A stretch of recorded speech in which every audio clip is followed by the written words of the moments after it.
Welcome, I am Eleftheria Pagkalou. These conversations explore psychology, perception, coherence, consciousness, and the hidden structures shaping human experience.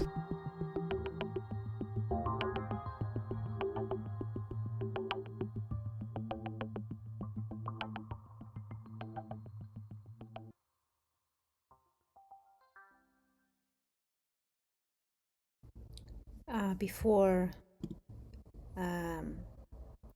starting discussing this episode, I would like to tell you that this episode explores one of the central ideas behind the Architecture of Coherence. It is not intended as a complete explanation of coherence, but as an introduction to a principle that will appear repeatedly throughout this podcast.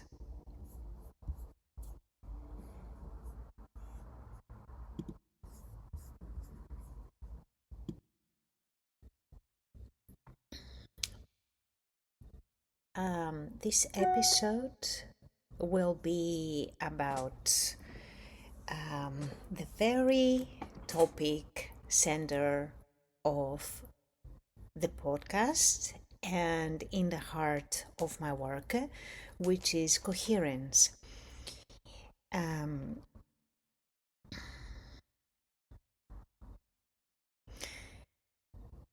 We'll discuss what coherence is and how, or not how, but that it is actually incoherence is normalized in our society. And I will explain a bit more on that as the discussion progresses. Coherence is a subject that resonates with the heart. If we experience coherence, we flow.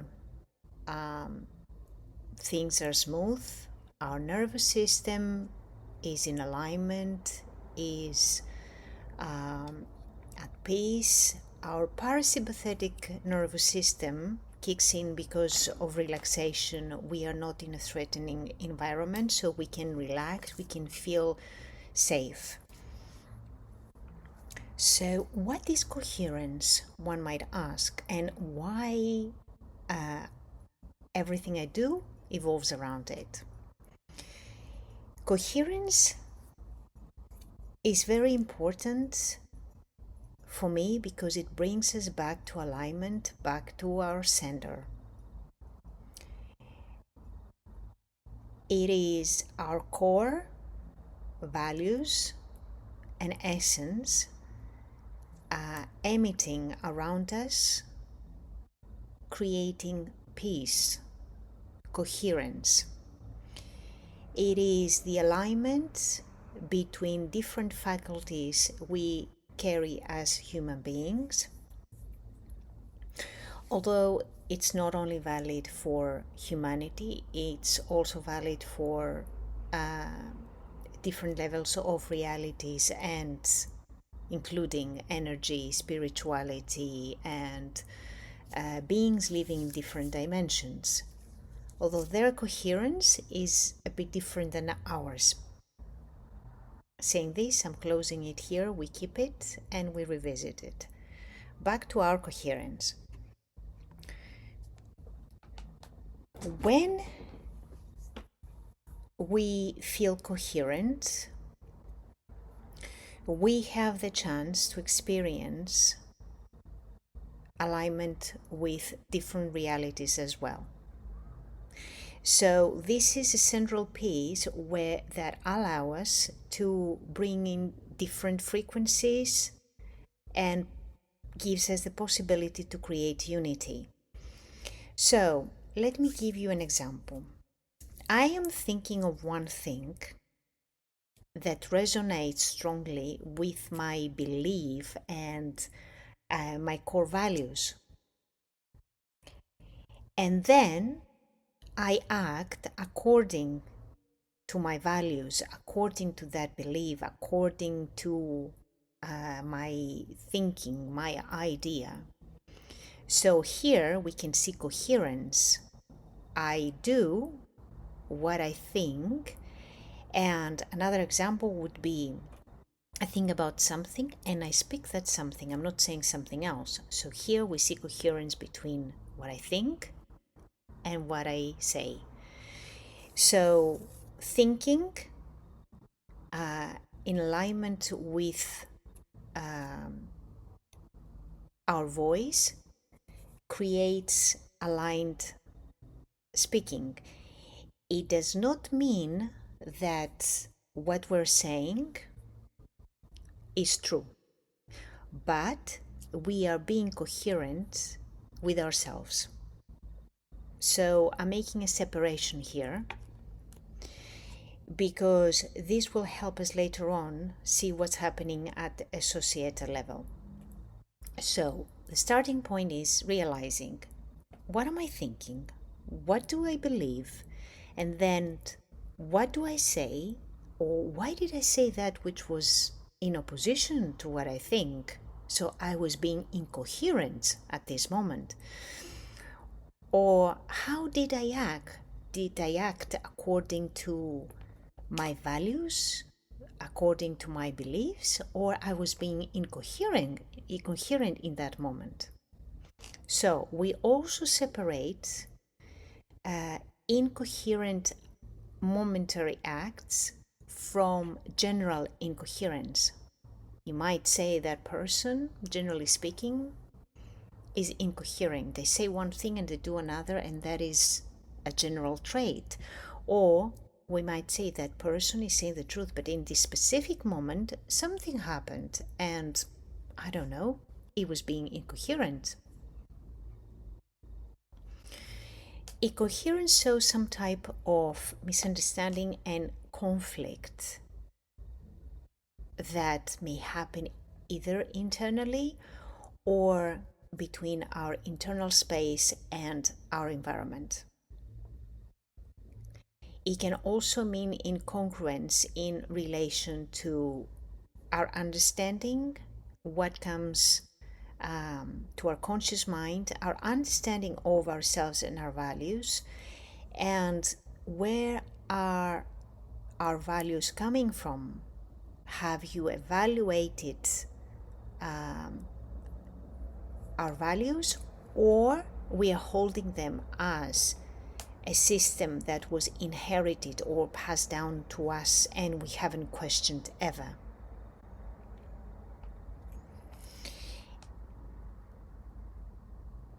As one may suspect, this is where psychology and work with the self and work with the shadow self comes into the play, into the discussion, because the more we don't know ourselves,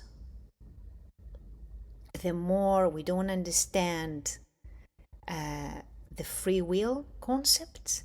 We don't understand what things we do or what we think are coming from the root cause of what's happening in our lives.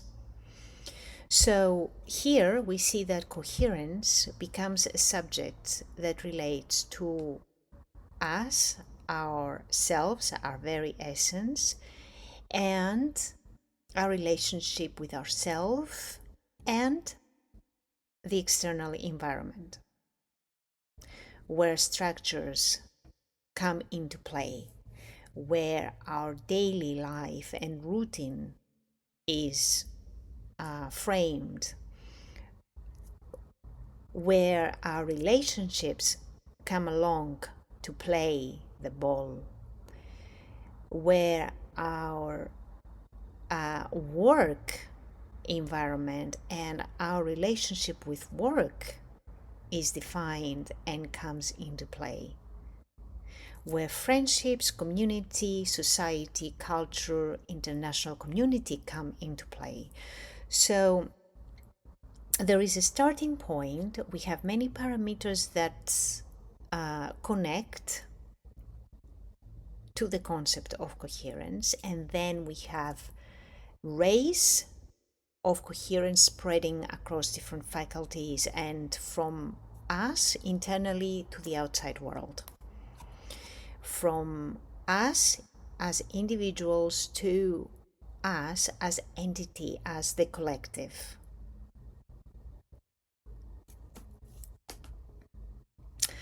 Coherence means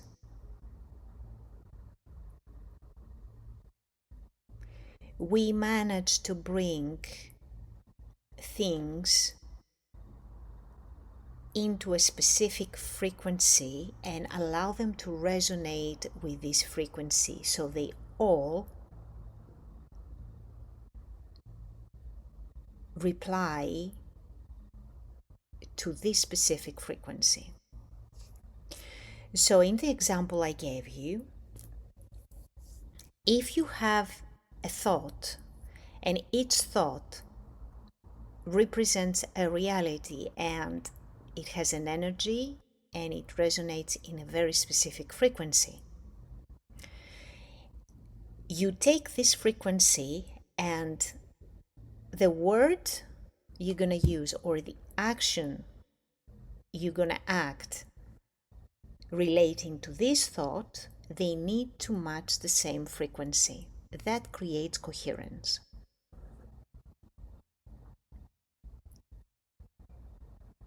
It means that different things reply to the same core. They resonate with each other and they hold each other. So when you call one thing to light, then you can evaluate the other thing relating to this specific original act or thought, and you think that they are matching, that the one generates the other, the one replies to the other, they stand together. Coherence is a way. Why, you're gonna ask me, why is it so important? We say it is very important because coherence comes from the heart of things and keeps things united and together. Without it, things start to collapse. They start to become corrupt, lose their frequency, they lose the standard against which we are comparing them to. And without standards, without a starting core, without an ideal, a vision, things start to collapse and we experience a fall. And that fall, if it's a serious fall and it's not only profound but extended and it reaches many faculties, it brings down our consciousness. So we might even go as far as to experience a fall in consciousness. So coherence is very important because it is the central piece to our survival, to how resilient we are, and gives quality to our evolution. Without it, things start to become degraded, lose their sense and sensibility, and we become weaker. Our frequency comes either it comes down, it becomes lower, or the bandwidth of frequencies we're holding decreases. So we experience less frequencies available to us.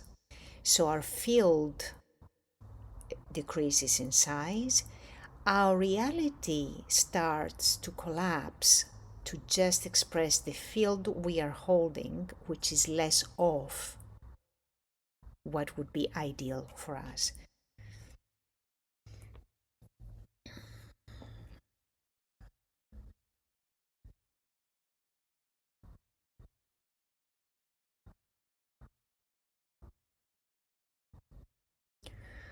Of course, coherence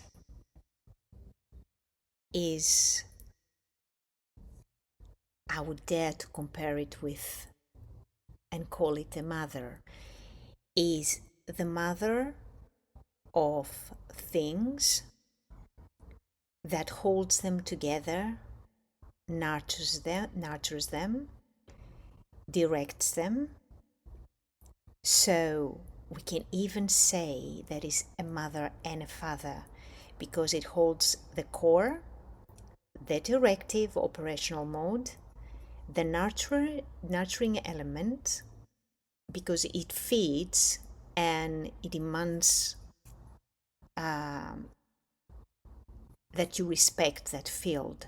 There are boundaries, there are rules, not to be obeyed, but to be understood. So we as humans become proficient in this inheritance, in this is our legacy, because coherence doesn't come from one day to the next and is not created right now. It is a field that contains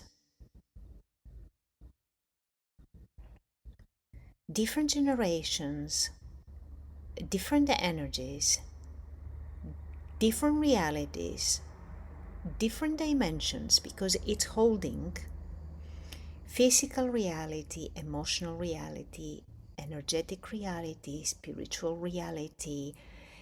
It holds everything in it. So you can see it as a container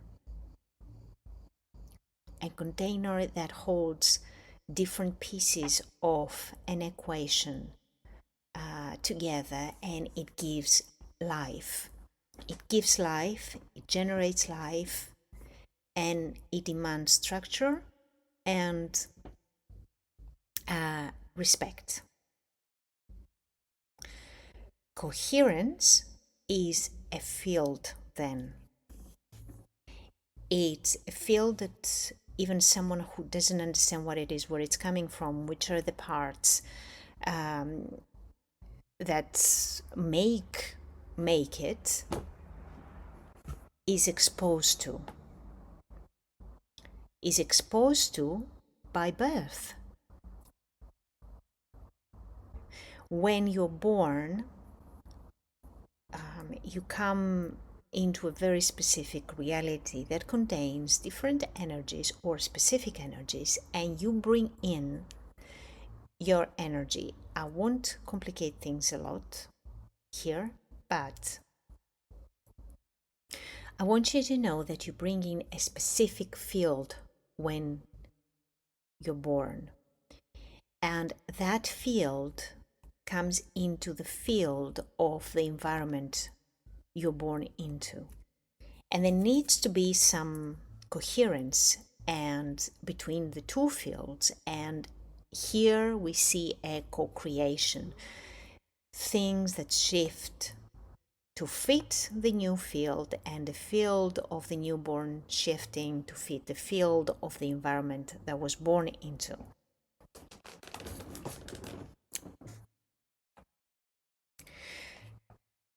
One might agree or argue actually that you might tell me, but then coherence is not one thing. And I'm smiling because the lower the frequency we're holding, the more real is that objection. the more, the lower the frequency, the lower our consciousness as humans, the more we are exposed to different frequencies and different fragments of a reality that do not necessarily feed coherence. So, although Jules says here we need to be careful in how we pass on things, because here there are different frequencies and it's not one piece of information that would be appropriate for all of you listening. So, if you are in a specific environment, your thoughts, your beliefs, and your actions, your traditions may be coherent with this environment, coherent. But that doesn't mean that outside this environment, coherence will hold.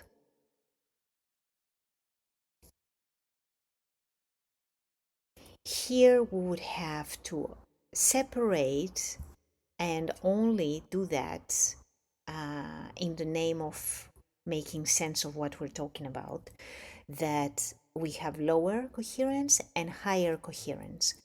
The lower coherence answers to a smaller group, a smaller environmental group, a community, but the higher coherence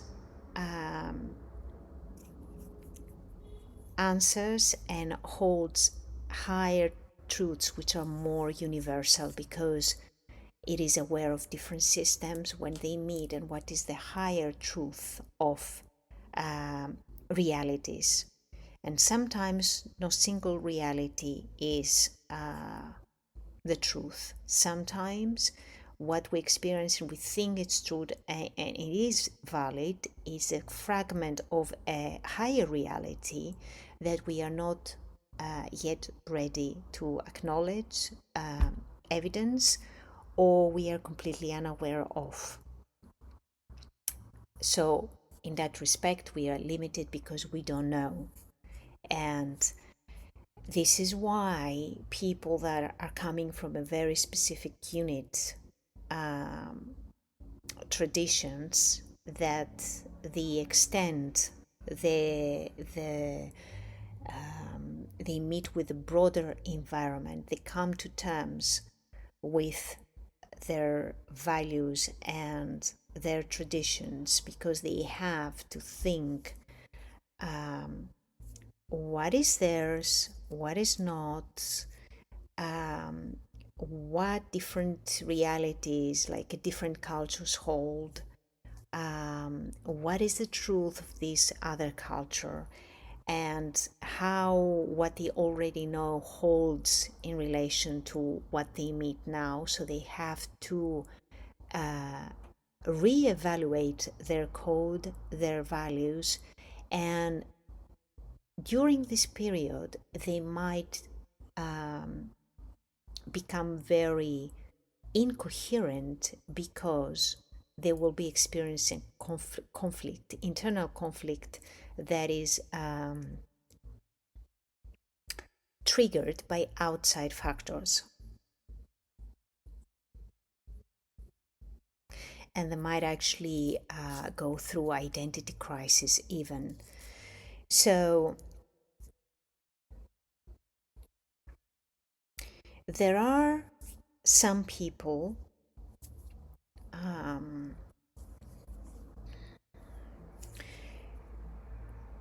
that are holding different realities together, understanding different realities together, and they sense and see the incongruence, the incoherence between systems, because they hold higher truths, more universal truths in place. So smaller systems that don't fit, they are exposed in their eyes.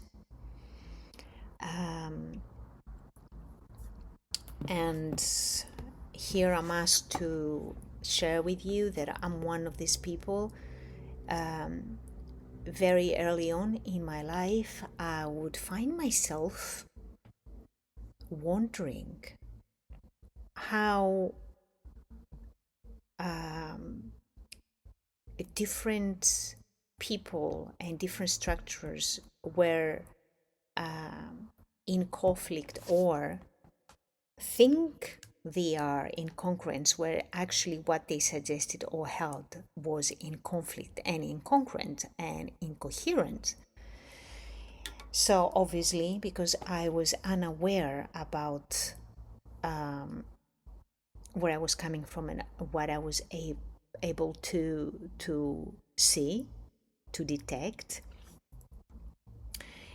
I was many times blaming myself.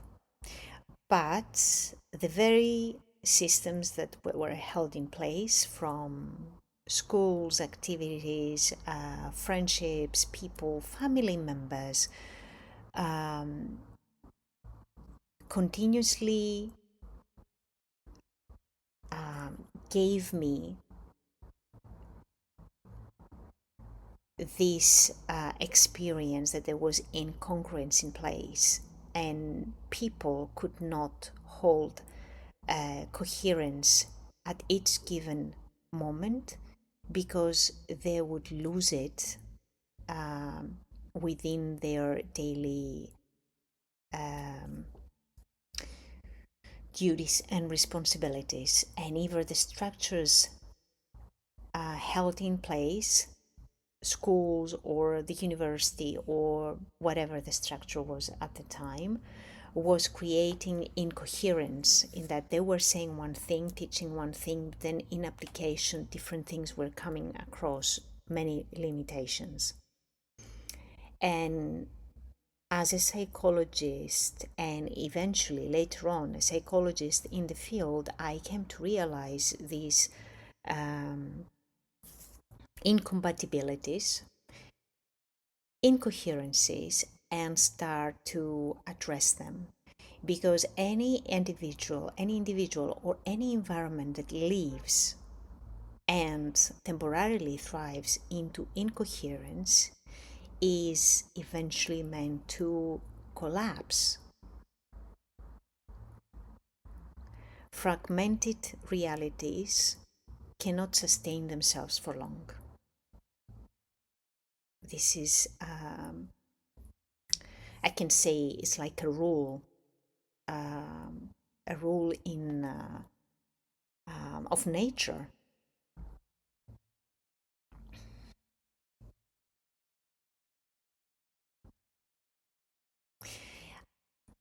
Well, for those of you who know and it doesn't mean that I actually say I support Darwin's view, but for any of you that knows Darwin's natural selection, you might think, well, yeah, if there is incoherence, which means a mismatch and lack of adaptability, systems might collapse. You can use it for as an example to understand more of, make sense of what I'm saying now. But I don't actually suggest this competition in a nature, like who's more able.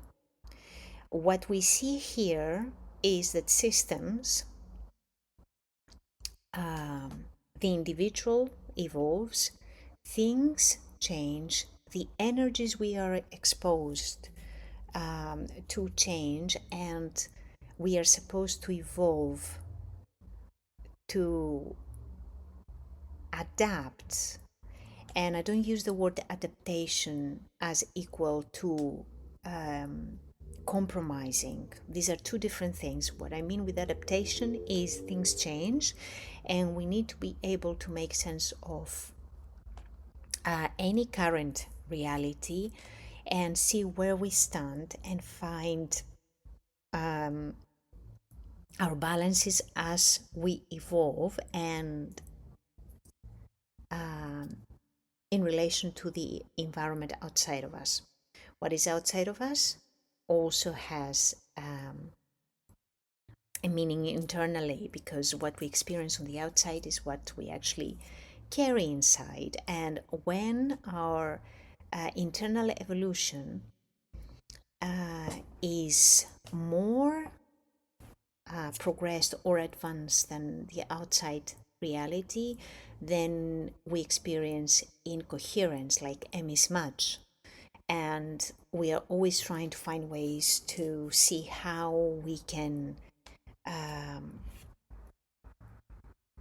adapt to the environment or change the environment to bring it closer to who we are today, to make it more coherent, or to make ourselves more coherent in the best of our capacity, evolution, and understanding of how things are. So we think that the topic of this podcast would be the normalization of incoherence, because this is something that has happened nowadays. It's more and more evidenced. And why we use the word normalization? Because if incoherence becomes a very strong reality, which becomes non-negotiable, it ends up being the new norm. So if we see individuals conforming to a reality that is fragmented, it's not coherent, it doesn't stand, it hasn't adapted to mirror the needs of the individual and of the society. And we see an adaptation of the individual to this incoherence and the structures remaining rigid, lacking capacity for change. Then eventually, because this happens in a prolonged period of time, incoherence becomes normalized, because the individual starts to think that this is reality, this is how things are, and I need to take it for granted. So even questioning this reality may start to shrink or disappear. And here, this is where we see compromising of critical thinking and lack of discernment. We as humans need to always be able to question, not for the sake of questioning or questioning the status quo out of habit, out of rebellion, but we need to always question the validity of a behavior, of a structure, of the service provided, of the quality of the standards provided, and the vision held behind behaviors, structures, thoughts, ideas, beliefs. And we need to be able to question, because we need to identify which are the elements that have gone out of alignment and that we need to evaluate, question, replace, or upgrade with respect always. And the reason why we also see so many systems exposed now that are not working but being against each other is because they represent fragmented realities that no longer stand in this new era, and they're trying to save themselves from total collapse without being able to make these valid questions like for example, we have a structure, we have a law. Let's take law. We have a law that when it was made, let's say it held the good intention of protecting the individual or the citizens against something. Years passed and things changed. Humanity changed, society changed, and the needs of the people changed. So in this example, we need to revisit the law and question its validity, not in relation to its past manifestation, but in relation to its current validity. How much does this law stand now? What does it represent? Is it still valid? Is it still serving? And if yes, do we need to reform? Do we need to upgrade? Do we have more knowledge now? Did things change? Our understanding change, so perhaps we can take the law and upgrade it to a higher consciousness level so that it holds a higher truth where humans now are able to hold.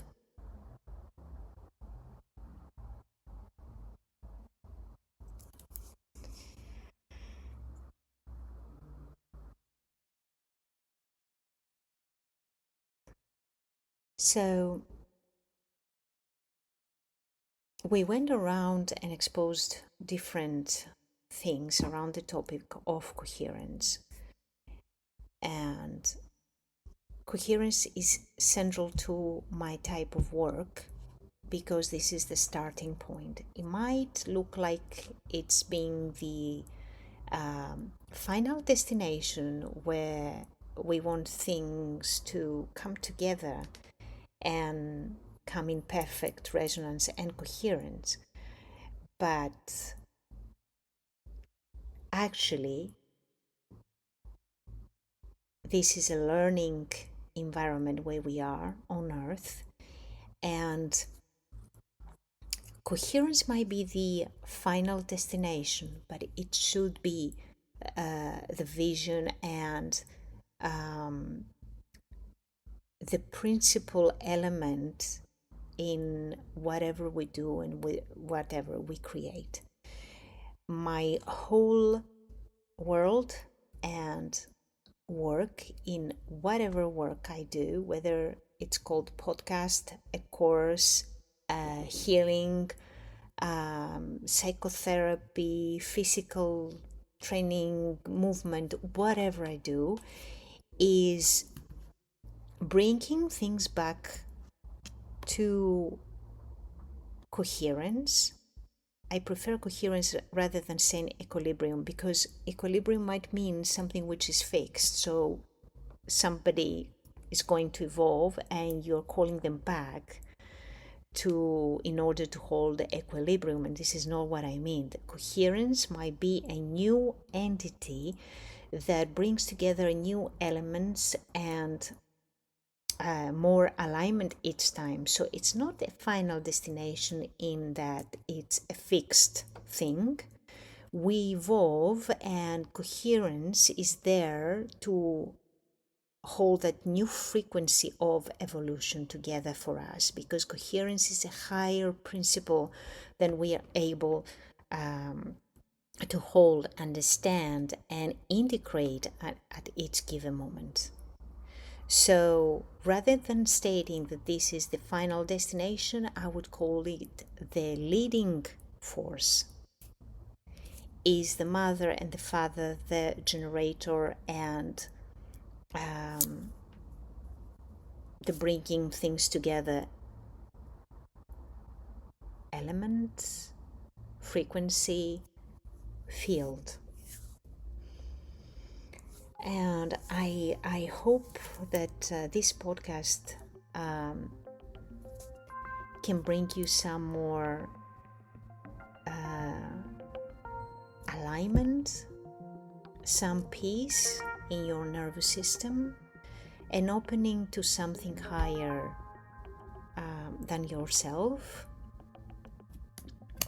that you can always hope for or intend to create, understand, or start applying into your daily life. And I hope, it is my hope, that serves your higher self, your soul identity, rather than your current personality. Perhaps in another podcast I will explain the differences between different states of your reality and of yourself. That would explain more of what I said now. I want you to stay with the concept of coherence, even if you don't know all the parts and the parameters of the equation, but just create a window where you just place it in, you're looking at it and you're thinking, perhaps that will help me move on into my life and possibly increase my flow in my daily life, because this is how we started the podcast. How to be, to go more with the flow. How to be more relaxed and at peace and have a more peaceful and more relaxed nervous system, and therefore being happier. And I hope my podcast finds you well. Me and Jules would like to wish you a nice rest of the day or a nice evening.